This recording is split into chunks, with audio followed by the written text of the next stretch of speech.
আসসালামু আলাইকুম। আমি একটা ব্লেন্ডার জারে আমি দুধ ঢেলে নিলাম। আমি বলেছিলাম যে নুডলস পাস্তাতে আমি একটা মিক্সচার দিই। সেই মিক্সচারটি আমি আজকে দেখাচ্ছি তৈরি করার জন্য। যারা বাসায় নুডলস পাস্তা খাবেন তারা এভাবে মিক্সচারটা করে ফ্রিজে রেখে আপনি যে কোনো নুডলস পাস্তা চাউমিন বলেন রান্না করে খেতে পারবেন।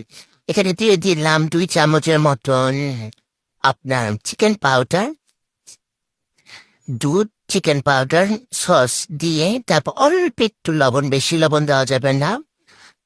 তারপর দিয়ে দিলাম 3 চামচের মতন হলো আপনার মরিচের গুঁড়া।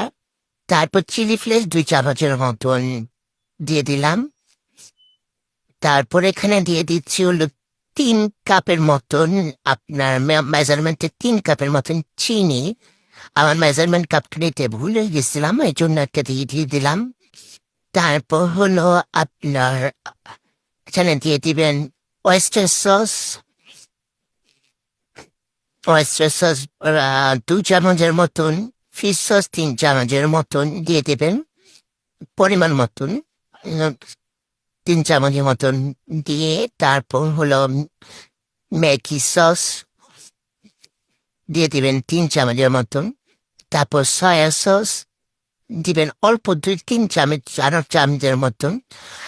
তারপর এখানে দিয়ে দেবেন হচ্ছে হলো ময়দা।